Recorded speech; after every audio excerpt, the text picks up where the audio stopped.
नमस्कार मित्रों। कैसे हो आप लोग? कैसी चल रही है आपकी पढ़ाई? सेकेंड ग्रेड के लिए अब समय बहुत कम है आपके पास में। कुछ चीज़ें रिवीजन करवा देते हैं अच्छी अच्छी।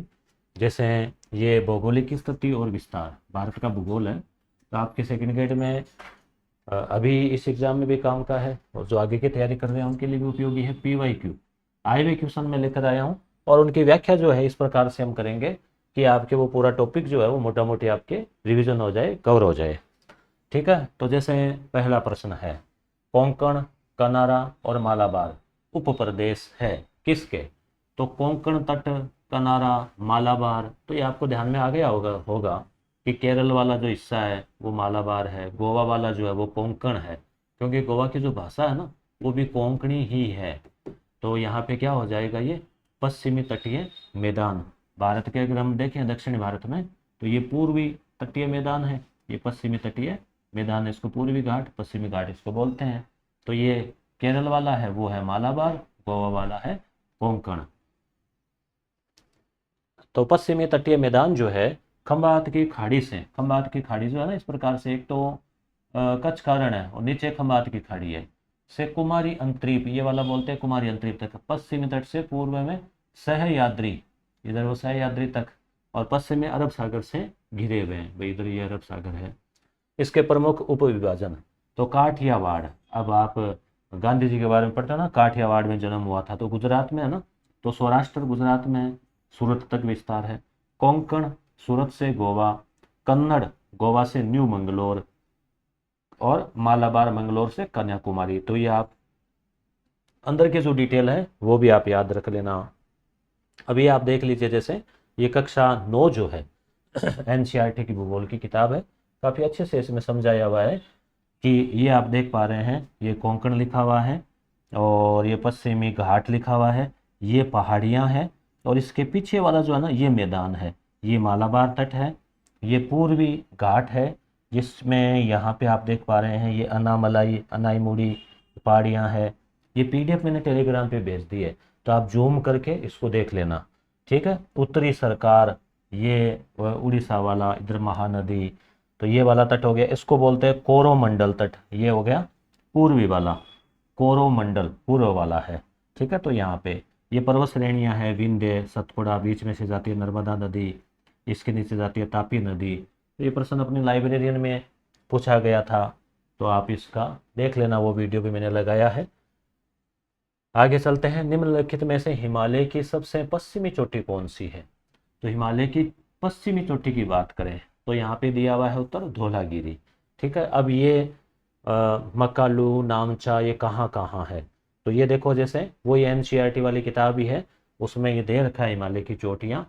तो जैसे आप यहाँ पे देख पा रहे हैं ये मकालू, तो ये तो इधर सिक्किम हो गई ना, नंदा देवी, अन्नपूर्णा, ऑप्शन में और क्या क्या थे, धौलागिरी। तो अपन यहाँ पे देखते हैं धौलागिरी मिलता है क्या? अफगानिस्तान, ठीक है, सिप की, ये तो दर्रे हो गए, ये नामचा बरुआ, ये तो एकदम पूर्वी हो गई। इसके जो चार ऑप्शन है वो देख लेते हैं, नामचा, बारुआ, मकालू, गौरी शंकर, धौलागिरी। तो जो है यहाँ पे इसमें देखो ये रहा बीच में धौलागिरी। ठीक है, तो पश्चिम का पूछा, नामचा बरुआ हो गया, मकालू हो गया, ये गौरी शंकर और लेकर आओ, ये कहीं होगा, और ये धौलागिरी। तो थोड़ा कठिन प्रश्न हम इसको मान सकते हैं। ऐसे ये क्वेश्चन और भी पूछा जाता है एग्जाम में कि हिमालय की चोटियां हैं उनको दक्षिण से उत्तर की ओर सही क्रम में सेट कीजिए। तो ये आपको ध्यान में रखना है। जैसे पीर पंजाल है, ये सबसे दक्षिण में है, ये वाला हिस्सा नीचे वाला। उसके बाद में आ जाता है जास्कर, जैसे दक्षिण से उत्तर की ओर जाए ना, नीचे से ऊपर की ओर। उसके बाद में आ जाता है लद्दाख। ठीक है, उसके बाद में आ जाता है काराकोरम। ठीक है, तो ये आप देख लो, ये इस क्रम से है ऐसे, तो ऐसे भी सेट करने के लिए पूछ दिया जाता है कई बार, वो काराकोरम दर रहा है, ये काराकोरम। ठीक है, तो नंदा देवी ये है, कुमायूं हिमालय का सर्वोच्च शिखर है। तो कुमाऊं हिमालय जो है उसका सर्वोच्च शिखर है नंदा देवी। कुमाऊं हिमालय, इसका विस्तार सतलज नदी से, सतलज, ठीक है, सतलज नदी से काली नदी तक जो है इसका विस्तार है। ठीक है, तो ये कुमाऊं हिमालय जो है वो नीचे वाला हिमालय आ जाता है, जो हिमाचल के आसपास वाला। शिवालिक पादीय क्षेत्र, यानी शिवालिक के जो पैरों वाला नीचे वाला हिस्सा है, के सहारे का वह भाग जहाँ अधिकांशतः नदियाँ अत्यधिक सरंद्रता के कारण विलुप्त हो जाती है, तो क्या कहलाता है? तो वहाँ पे क्या होता है कि जैसे ये पहाड़ी है, शिवालिक है, नदियाँ आती हैं, तो नदियों के साथ में बड़े बड़े गोल गोल क्या है वो पत्थर जो है ना वो भी लुढ़कते हुए आते हैं। तो ऐसे लगता है कि केवल पत्थर या नदी है ही नहीं, उन पत्थरों के नीचे से वो नदी जो है निकलती है। तो वो क्या कहलाता? तो ये भाबर कहलाता है, भाबर। भाबर हिमालय के पर्वत पदीय क्षेत्र में जलोढ़ शंकुओं और जलोढ़ पंख, पंख का मतलब क्या हो गया? कीचड़ से निर्मित मैदानी भाग है। यहाँ कंकड़ पत्थर रेत की अधिकता के कारण अत्यधिक पारगम्यता मिलती है, जिससे नदियां विलुप्त प्राय लगती है। ऐसा लगता है नदी है ही नहीं, गायब हो गई, उन गोल गोल बड़े बड़े पत्थरों के आसपास और नीचे से निकल जाती है।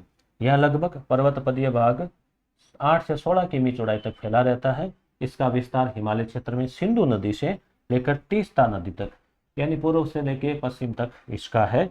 इस क्षेत्र में जनसंख्या बहुत कम पाई जाती है, लेकिन वन्य जीव और जैव विविधता पर्याप्त मात्रा में आपको मिलती है। तराई वाला जो इलाका होता है ये तो वो दलदल वाला कीचड़ वाला इलाका है। एक खादर और बांगर भी होता है, आपने नाम सुना होगा, खादर और बांगर। ये वो जलोढ़ मिट्टी है उसके नाम है, जैसे जो नदियां हैं, नदियां लेकर आती है। तो बादर का मतलब बोधी, वैसे बोधी ट्रेक याद रख लेंगे। बोधी यानी पुरानी, अपने मारवाड़ी में बोधी होती है ना, तो पुरानी पुरानी जो जलोढ़ है वो बांगर है। पुरानी का मतलब लाखों साल पुरानी। और खादर जो है वो नई जलोढ़ है, जलोढ़ मृदा जो है वो है। ये जो है जलोढ़ मृदा ये नई वाली है। और एक भाबर जो वो भाटे से याद रख लेना, भाबर मतलब भाटे, भाटे मतलब वो गोल गोल वो गुट्टे से ऐसे।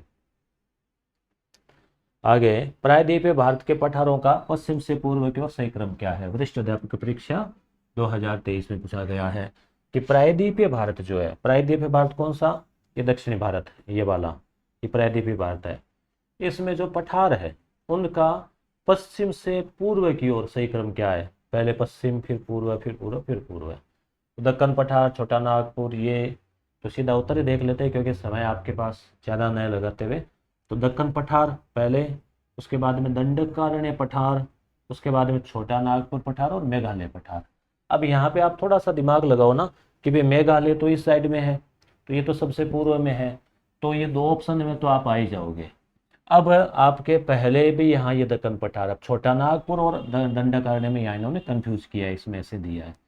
तो ये इस प्रकार से इसमें जो पठार है, और पठार का भी देखो ऊपर वाला जो मैप था ना उसमें कुछ पठार भी दिए हुए मिलेंगे इसमें आपको, जैसे ये मालवा का पठार, ठीक है, ये दक्कन का पठार, उसके बाद में ये गारो खासी जयंती, ये उसका हो गया, ये छोटा नागपुर का पठार, ठीक है। तो यहाँ पर भी ऐसी मोटी मोटी चीज़ें जो इन्होंने एनसीईआरटी क्लास 9 में बढ़िया दिया हुआ है।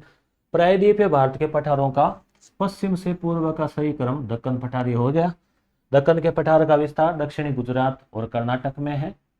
दंडकारण्य पठार जो है छत्तीसगढ़, ओडिशा और आंध्र प्रदेश में है। छोटा नागपुर बिहार और झारखंड में है, बिहार और झारखंड। मेघालय का पठार मेघालय में है। अनाई मुड़ी, यह प्रायद्वीपीय भारत की सर्वोच्च चोटी है, यानी ये जो दक्षिणी भारत है ना इसकी सबसे ऊंची चोटी है जिसका नाम है अनाई मुड़ी। अनाईमुड़ी की पहाड़ियाँ केरल में स्थित है। और अनामलाई पर्वतमाला का नाम तो है अनामलाई, और फिर मूड़ी है चोटी। मूड़ी वैसे अपने मारवाड़ी में जानते हो क्या? वो जो भेलपुरी बनाते हैं ना, वो चावल की फुली सी होती है, उसको हमारे यहाँ तो मूड़ी बोलते हैं कि मूड़ी बनाओ, है ना। पहले छोटे से भाई जी मूड़ी बनाओ 10 रुपए की, 5 रुपए की, ऐसे, तो वो मूड़ी बना के खिलाते हैं, ठीक है। ठीक है, तो याद रह जाएगा आपको। आगे देखो, पूर्वांचल, पूर्वांचल नहीं है, पूर्वांचल, अचल यानी पर्वत, आंचल, अंचल तो वो ग्राम हो जाता है। हिमालय की निम्न पहाड़ियों को सही उत्तर दक्षिण में क्रम व्यवस्थित कीजिए, 2023 में पूछा गया है। तो जो पूर्वोत्तर भारत है उसकी जो हिमालय की पहाड़ियां हैं, बेरिल, पटकोई, नागा, मिजो, काफ़ी कठिन क्वेश्चन हम इसको मान सकते हैं, अगर आपने अच्छे से पढ़ा है तभी आप कर पाओगे। तो इसका बी उत्तर है 2, 3, 1, 4। यानी सबसे पहले जो है पूर्वांचल हिमालय पहाड़ियों का उत्तर से दक्षिणी क्रम, उत्तर से दक्षिणी पूछा है क्या? उत्तर से दक्षिण। तो पटकोई अरुणाचल प्रदेश में है, ठीक है। अरुणा जो है ना, अरुणा, अरुणाचल पटकोई, कोई भी आप ट्रिक से याद रख लेना इसको कि भाई कोई अरुणा नाम की लड़की है, ठीक है, उसने कोई चीज़ पटक दी हाथ से तो पटकोई। नागा हिल्स, ये तो सरल है, नागालैंड। बेरल हिल्स असम में है, और मिजोरम में है। तो अब यहाँ आपको थोड़ा ऐसा अगर एक दो ध्यान में हो तो आप इसको कर सकते हो कि नागालैंड, मणिपुर, मिजोरम ये कहाँ है।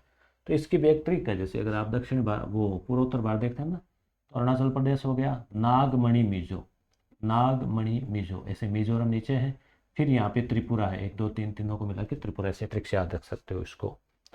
दून और द्वार हिमालय के किस भाग में पाए जाते हैं? तो शिवालिक हिमालय जो है ना, उसमें दून और द्वार पाए जाते हैं। शिवालिक और मध्य हिमालय के बीच अनेक घाटियां पाई जाती हैं। इन हरी भरी घाटियों को पूर्व में द्वार कहते हैं, हरिद्वार, कोट द्वार, और पश्चिम में इनको दून कहते हैं, देहरादून, पाटली दून, ऐसे। तो ये किस में है? ये सारे के सारे दून और द्वार शिवालिक हिमालय में है, शिवालय के द्वार, ठीक है। शिवालिक को पंजाब में बूथ शिवा और घांग कहते हैं। नदियों द्वारा शिवालिक के दक्षिण ढाल में रेत का जमाव किया जाता है। नाथुला और जेलेपला द्वारा सिक्किम राज्य में है, नाथुला और जेलेपला सिक्किम। तो नाथू के पास मिले सिक्के, ठीक है, जेलेपला, तो उसने क्या किया? जेली वाली टॉफी खा ली। नाथुला दर्रे से तिब्बत मार्ग का कालीपोग से लाहसा तक जाता है, जो चुंबा घाटी से होकर जाता है। नाथुला दर्रे से तिब्बत के लिए रास्ता जाता है चुंबा घाटी से होते हुए। निम्न में से कौन सा भारतीय राज्य म्यांमार के साथ अंतर्राष्ट्रीय सीमा साझा नहीं करता? अब म्यांमार के साथ में कौन कौन से राज्य लगे हुए हैं, थोड़ा मैप ध्यान में हो तो अरुणाचल प्रदेश, मिजोरम, त्रिपुरा, मणिपुर। तो अभी हमने देखा कि त्रिपुरा अंदर की तरफ है, तो भारत म्यांमार के साथ 1645 किमी की सीमा साझा करता है। भारत के राज्य जो म्यांमार के साथ सीमा साझा करते हैं, एक तो हो गया अरुणाचल, अभी मैप में और दिखा दूंगा आपको, सर्वाधिक है, सबसे ज़्यादा अरुणाचल की है 520 किमी। नागालैंड की सबसे कम है, मणिपुर और मिजोरम, नागमणि मिजो, ये तीन आप याद रखना। अरुणाचल सबसे ऊपर है। त्रिपुरा तीनों ओर से बांग्लादेश से घिरा हुआ है, नाम ही है त्रिपुरा, तो तीनों ओर से बांग्लादेश से घिरा हुआ है। ये यहाँ पे जो है मैंने मैप भी लिया है, ये भी कक्षा 9 एनसीईआरटी में दे रखा है, आपको दिख रहा होगा ना, मैं बोल देता हूँ। ये है अरुणाचल प्रदेश, यहाँ से लेके और ये इधर है अपने म्यांमार, ये लिखा हुआ देखो, ये म्यांमार हो गया। अब म्यांमार के देखो नागमणि मिजो, ठीक है, नागमणि, नागमणि होती है ना, सांप में नागमणि पाई जाती है, ऐसे कहानियों में होता है, होती नहीं है। तो नागमणि मिजो, ऐसे ट्रिक से याद रख लो। तो ये तीन तो है ही, एक अरुणाचल प्रदेश से, चार लग रहे हैं इसके। तो त्रिपुरा जो है ना वो नहीं लगेगा। त्रिपुरा तीनों ओर से किससे गिरा है? बांग्लादेश से, ठीक है। मेघालय किसके है? बांग्लादेश के टच है। असम की बांग्लादेश के टच है, ठीक है। तो इस प्रकार से आपको ये भी आप इसको देख लेना, इस नक्शे को। भारत के 9 राज्य तटीय सीमा का निर्धारण करते हैं। देखो नौसेना होती है ना, कहाँ होती है? ये समुद्र में होती है। तो अपने कितने राज्य हैं? तो 9 ही संख्या याद रख कि नौसेना से 9 तटीय राज्य का मतलब क्या हो गया? जैसे ये समुद्र का तट है, इस पर कितने राज्य स्थित हैं? तो गुजरात हो गया, महाराष्ट्र हो गया, कर्नाटक, केरल, गोवा, 5 तो इधर हो गए। फिर तमिलनाडु, आंध्र प्रदेश, नहीं तेलंगाना नहीं है क्योंकि आंध्र प्रदेश ही है, ओडिशा, पश्चिमी बंगाल, 1 2 3 4 इधर हो गए, 5 और 4 9। सबसे ज़्यादा सीमा किसकी लगती है? तो गुजरात की लगती है, क्योंकि इस प्रकार से घुमावदार है ना। फिर 2 नंबर पे किसकी है? आंध्र प्रदेश की सबसे ज़्यादा सीमा। तो इस प्रकार से आप इसको ध्यान में रख लें, ठीक है। तो ये यहाँ राज्य दिए हुए, मैंने आपको नाम इनके सारे बता ही दिए। उसके बाद में कौन से भारतीय राज्य की ना तो तटरेखा है ना अंतर्राष्ट्रीय सीमा? निम्न से कौन से भारतीय राज्य की नहीं तो तटरेखा है, यानी कि वो समुद्र के जो किनारे स्थित नहीं है, तो अभी 9 थे उनमें शामिल नहीं है, और ना ही अंतर्राष्ट्रीय सीमा है। अंतर्राष्ट्रीय सीमा का मतलब क्या हो गया? देखो कि जैसे ये पाकिस्तान के साथ में राजस्थान, गुजरात, पंजाब, जम्मू कश्मीर, लद्दाख टच हो रहे हैं। चीन के साथ में लद्दाख, हिमाचल, उत्तराखंड ये टच हो रहे हैं, और सिक्किम, अरुणाचल प्रदेश। तो ये अंतर्राष्ट्रीय सीमा बना रहे, तो ऐसा कौन सा राज्य है? तो एक तो मध्य प्रदेश यहाँ पे आपको दिख रहा है, ऑप्शन में क्या क्या है? तेलंगाना, तो तेलंगाना भी नहीं है, अंदर ही अंदर है वो तेलंगाना। तो पंजाब के तो लग रही है किसकी? पाकिस्तान की। असम, तो असम के लग रही है चीन की, हिमाचल प्रदेश के चीन की। तो तेलंगाना राज्य न तो तटीय सीमा बनाता है न ही अंतर्राष्ट्रीय सीमा। ये आंध्र प्रदेश से अलग होकर बना था। तेलंगाना की राजधानी हैदराबाद है, आंध्र प्रदेश की है अमरावती। ठीक है, 2014 में ये बना था। उसके बाद में भारत में राज्य हो गए थे 29। अब जम्मू कश्मीर के 2 केंद्र शासित प्रदेश बनाने से वापस 28 राज्य जो है वो अपने यहाँ पे हो गए हैं। भारत के, हाँ ये हो रहा है, मेघालय नामकरण का श्रेय कलकत्ता विश्वविद्यालय के भूगोल विभाग के प्रोफेसर SP चटर्जी को जाता है।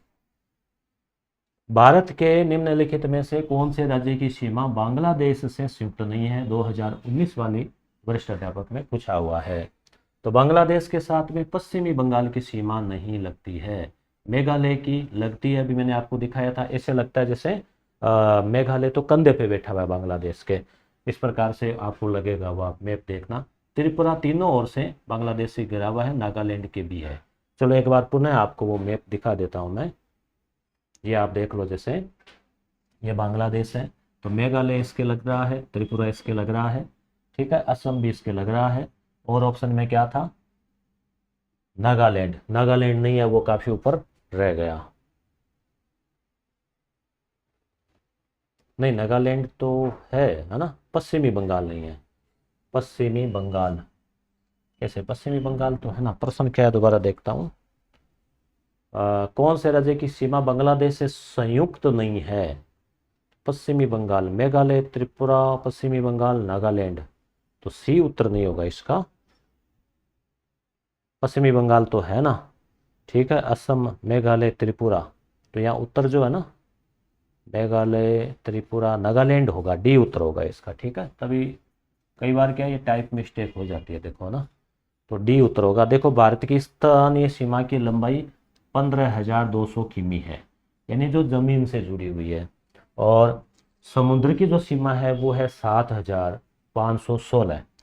तो ये जो स्थानीय सीमा, इसमें से 4,096 किमी लंबी बांग्लादेश के साथ सीमा साझा करता है। यानी बांग्लादेश के साथ में अपनी जो सीमा है वो 4,000 किलोमीटर लंबी है, जो कि सबसे ज़्यादा है। अब जैसे पश्चिमी बंगाल है तो बांग्लादेश के लग ही रहा है एकदम सीधा सीधा। असम है, उसकी सीमा है, मेघालय की उसके है, त्रिपुरा की उसके है, मिजोरम की भी है, परंतु नागालैंड जो है उसकी नहीं है। ठीक है, और बांग्लादेश के साथ सर्वाधिक सीमा बनाता है। भारत की न्यूनतम सीमा अफगानिस्तान के साथ में लगती है।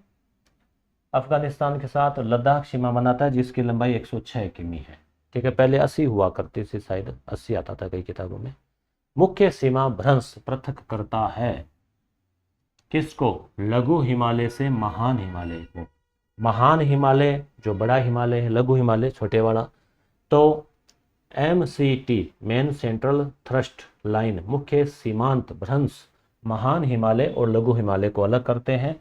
मध्य हिमालय और शिवालिक को अलग करता है MBT, और शिवालिक और उत्तरी मैदान को अलग करता है। देखो, जैसे ये हिमालय पर्वत है, ये तो नहीं कोई एक पर्वत है, तो पर्वतमाला है। ठीक है, इस प्रकार से। अब ये जो उत्तर वाला है ना, सबसे आगे वाला, रूस की ओर वाला, वो है महान हिमालय, ये मध्य हिमालय, ये लघु हिमालय। तो लघु हिमालय को शिवालिक भी बोलते हैं, नीचे वाले को। इनकी ऊंचाई छोटी है, इनकी ऊंचाई ज्यादा है। भारत का अक्षांशीय और देशांतरीय विस्तार कितना? एकदम सरल प्रश्न है, परंतु कई बार विद्यार्थी इन प्रश्नों को भी गौर नहीं करते कि एकदम बेसिक तो क्या पढ़े, गहराई में जाते हैं। तो कई बार बेसिक और गहराई दोनों ही काम आती है। तो 8 डिग्री से 37 डिग्री, 68 से 97 तो आपको याद है, परंतु कितना कितना? तो 97.25 ये लास्ट में दे रखा है। 8 से 37 उत्तरी उत्तरी दिया है सब जगह, तो 8 से 37, तो ये आपको एकदम पॉइंटों में याद रखना। आपको 8 फिर आधा है 4, 37 6, ये 97, सवा 97, ये 68 7। ठीक है, तो इस प्रकार से। तो देशांतरीय विस्तार जो है 68 डिग्री 7 मिनट पूर्वी देशांतर, गौर माता गुजरात से 97 डिग्री 25 मिनट पूर्वी देशांतर, बलागू अरुणाचल प्रदेश तक 2933 2933 किमी, ऐसे 2933, ऐसे है भारत जो 3214। ठीक है, तो भारत का अक्षांश विस्तार 8 डिग्री 4 मिनट उत्तरी अक्षांश केप कन्याकुमारी तमिलनाडु से, 37 डिग्री 6 उत्तरी अक्षांश इंदिरा कोल लद्दाख तक 3214 किमी, ये यहाँ 8 डिग्री है। ये ऊपर की ओर जाते हैं तो 37 डिग्री है। ये अक्षांश और देशांतर भी कई बार विद्यार्थियों के समझ में नहीं आते हैं, कुछ नए विद्यार्थियों के। तो देखो, पृथ्वी को समझने के लिए कुछ खड़ी रेखाओं में बांटा है, क्योंकि पृथ्वी गोल है। तो जो खड़ी रेखाएं हैं उनको कहते हैं देशांतर। ठीक है, इसमें पूर्व की तरफ जो है रेखाएं वो पूर्वी देशांतर है, पश्चिम की तरफ वो पश्चिमी देशांतर है। बीच वाली 0 डिग्री, बाकी इधर 90, इधर 90, कुल हो गया 180 डिग्री। ठीक है, नहीं 180 नहीं, 360। ठीक है, 360, ये पूरा गोल हो गया ना। ये 180 तो इसके पीछे है। अब ये 0 डिग्री है, आडी रेखा, जो आडी है वो अक्षांश है। फिर इसके ऊपर ऐसे 10, 20, 30, 40, 50 से करके 90 ऊपर और ऐसे 90 नीचे, ये 180 है, वो 360। भारत का दक्षिणतम विस्तार 6 डिग्री 45 पर इंदिरा पॉइंट निकोबार द्वीप में है, जो अब जलमग्न हो गया है। ये भी कक्षा 9 में दे रखा है अच्छे से एकदम। 37 डिग्री 6, 8 डिग्री 4 मिनट, और ये 68 7, 97 25, और ये यहाँ से यहाँ, ये लंबाई चौड़ाई 29 33, ये 32 14, ये सब ये टाइम लाइन है।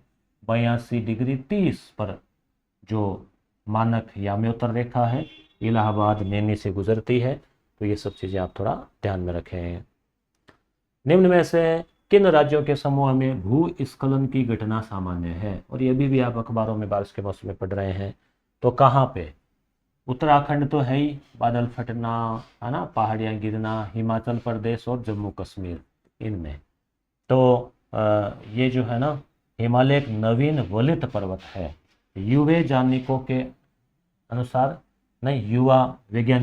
हिमालय का उठान आज भी जारी है, जिस कारण भूस्खलन की घटना सामान्य है। इसके अतिरिक्त यह क्षेत्र भूकंप स्केल के अनुसार भूकंप संवेदनशील जोन में आता है, भूकंप भी आते रहते हैं। भूस्खलन यानी कोई पहाड़ी टूट जाना, जमीन खिसक जाना, ये होता रहता है।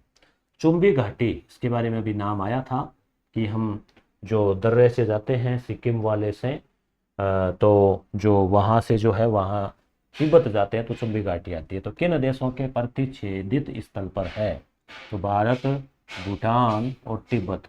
भारत, भूटान और तिब्बत।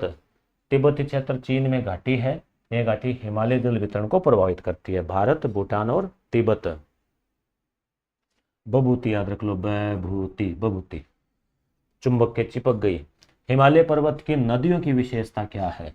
वर्ष भर बहती है, अंत में सभी बंगाल की खाड़ी में नहीं गिरती, सिंदूर उधर भी जाती है ना, दक्षिण से उत्तर की ओर नहीं है, उत्तर से दक्षिण की ओर ये ज्यादातर सारी है। हिमालय ज्यादातर क्या खंडित प्रवाह है, तो ये वर्ष भर है, ये सही हो जाएगा। हिमालय नदियां नित्य वाहिनी नदियां हैं, 12 महीने बहती है, 12 मासी है, क्योंकि इनको हिमालय से स्थित जो ग्लेशियर है वहां से पर्याप्त मात्रा में जल मिलता रहता है। तो ये वर्षा के मौसम में तो वर्षा से इनका प्रवाह बढ़ जाता है। सर्दियों में या जिस समय वर्षा नहीं होती है उस समय भी, या गर्मियों में, तो वो जो ग्लेशियर है, बर्फ के पहाड़ है, वो पिघलते रहते हैं। उस वजह से वहां से इनको पानी जो मिलता रहता है और 12 महीने इनमें पानी रहता है। ये नदियां वी आकार की घाटियों, वी आकार की घाटी कैसे? जैसे ये पहाड़ी है और ये पहाड़ी है, तो ये जो बीच में वी आकार बन गया ना, ये घाटी हो गई। नीचे का ऐसा क्या कहलाता है? घाटी। तथा मृदा का निर्माण करती है। अब वी आकार कैसे? पहाड़ी को काट काट के वी बन गया ऑटोमेटिक। और मृदा भी आती है साथ साथ में, इनके जलोढ़ मृदा, क्योंकि इनका प्रवाह है प्रायद्वीपीय भारत की नदियों से तेज होता है। हिमालय नदियां मैदानी क्षेत्रों में नवीन कार्य करती है, जो कृषि के लिए उपयोगी है, नवीन मृदा निर्माण करती है। ये भारत और चीन के बीच में रेखा सीमा निर्धारण करने का काम करती है। 2010 उर्दू में पूछा गया एकदम सरल प्रश्न कि भारत और चीन के बीच में कौन सी है? तो मैकमोहन रेखा। डूरंड रेखा भारत और अफगानिस्तान के बीच में। रेड क्लिफ भारत और पाकिस्तान के बीच में। तो मैकमोहन रेखा हो गई, जो 1914 में शिमला में ये निर्धारित हुई थी अंग्रेजों के समय। भारत चीन के साथ कुल 3488, देखो 3 फिर 4 फिर 4 दूनी 8 फिर वापस 8। ठीक है, पाकिस्तान उसके बांग्लादेश के साथ में है 4000, चीन के साथ में 3488। कई बार आपको लगता है कि चीन के साथ भी सीमा ज़्यादा होगी, परंतु बीच में क्या नेपाल आ गया, भूटान आ गया, इसलिए ज़्यादा सीमा बांग्लादेश के साथ है। भारत के निम्न राज्य चीन के साथ सीमा बनाते हैं, इंपॉर्टेंट है।